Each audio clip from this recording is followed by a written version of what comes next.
I want to tell you about an essential vitamin you've probably never heard of. If you're a parent or plan to be one, it might be more important to your child's growth than all other vitamins combined, and only you, a parent, can provide it. I call it vitamin N, the word no. More and more children, I find, are suffering from vitamin N deficiency, and they, their parents, and our entire culture are paying the price. Let me illustrate my point with a story that's quite typical. A father, I'll call him Bill, gave his son, age 5, pretty much everything the little boy asked for. Like most parents, Bill wanted more than anything for his son to be happy, but he wasn't. Instead, he was petulant, moody, and often sullen. He was also having problems getting along with other children. In addition, he was very demanding and rarely, if ever, expressed any appreciation, let alone gratitude, for all the things Bill and his wife were giving him. Was his son depressed, Bill wanted to know? Did he need therapy? His son, I told him, was suffering the predictable ill effects of being overindulged. What he needed was a healthy and steady dose of vitamin N. Overindulgence, a deficiency of vitamin N, leads to its own form of addiction. When the receiving of things begins to generate nothing but want for more things. One terrible effect of this is that our children are becoming accustomed to a material standard that's out of kilter with what they can ever hope to achieve as adults. Consider also that many, if not most, children attain this level of affluence not by working, sacrificing, or doing their best, but by whining, demanding, and manipulating. So in the process of inflating their material expectations, we also teach children that something can be had for next to nothing. Not only is that a falsehood, it's also one of the most dangerous, destructive attitudes a person can acquire.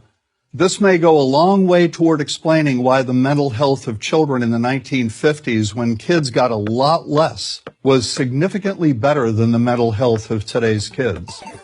Since the 50s, and especially in the last few decades, as indulgence has become the parenting norm, the rates of child and teen depression have skyrocketed.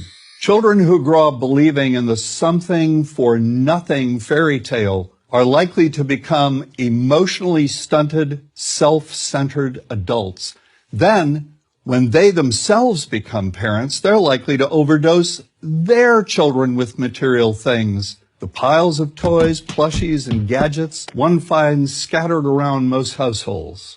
In that way, overindulgence, a deficiency of vitamin N, becomes an inherited disease. An addiction passed from one generation to the next. This also explains why children who get too much of what they want rarely take proper care of anything they have. Why should they? After all, experience tells them that more is always on the way. Children deserve better. They deserve to have parents attend to their needs for protection, affection, and direction.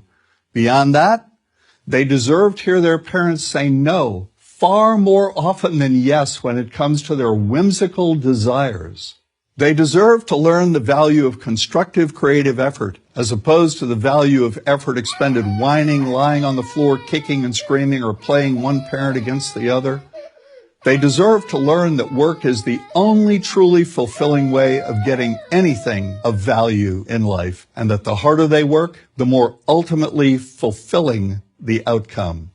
In the process of trying to protect children from frustration, parents have turned reality upside down. A child raised in this topsy-turvy fashion may not have the skills needed to stand on his or her own 2 feet when the time comes to do so. Here's a simple rule. Turn your children's world right side up by giving them all of what they truly need, but no more than 25% of what they simply want. I call this the principle of benign deprivation. No. Vitamin N. Dispense it frequently. You'll be happier in the long run, and so will your child. I'm John Rosemond, author and family psychologist for Prager University.